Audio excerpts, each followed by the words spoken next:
Hi welcome back to Srilakshmi imitation jewellery. ఇవాళ నేనైతే చాలా రోజులు అవుతుంది వీడియోస్ అయితే చేయక, కొంచెం బిజీ వల్ల చేయలేకపోతున్నాను అనమాట.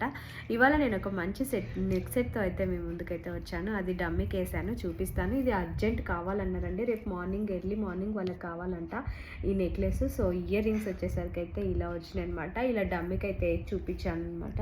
ఇంకా చూడండి, మొత్తం సీజర్ స్టోన్స్ వస్తాయి. లాకెట్ అయితే ఇలా ఉందండి, పెట్టుకొని చూపిస్తాను. నెక్లెస్ ఎలా ఉంటుందో, లుక్ వైజ్ ఎలా ఉంటుంది అనేది చూపిస్తాను మీకైతే. రెడీ అయ్యి వేసుకుంటే మాత్రం చాలా చాలా బాగుంటుంది. ఇది ఒక్కటి వేసుకున్నా చాలా. ఇంకా ఇయర్ రింగ్స్ అయితే సేమ్, ఇంకా ఇంత ఇయర్ రింగ్స్ కూడా చాలా బాగా వచ్చాయి. ఇలా టూ గుత్తి పూసల్లాగా 2 ముత్యాలు అయితే ఇచ్చి మేము అలా మేకింగ్ చేశాను అనమాట. ఇక్కడనేమో సైడ్లకి 1 ఇచ్చాను, ఇక్కడ కొంచెం పెద్ద బిగ్ సైజ్ ముత్యం అయితే ఇచ్చాను అనమాట. ఇంకా దగ్గరికి ఇంకా జూమ్ చేసి అయితే మీకు పెట్టి చూపిస్తాను కెమెరా దగ్గరికి. మొత్తం సీజెట్ గ్రీన్ మెరూన్ స్టోన్స్ అయితే అక్కడక్కడ వచ్చాయి. కావాలనుకున్న వారు కింద నా వాట్సాప్ నెంబర్కి అయితే మెసేజ్ చేయండి. Bye everyone.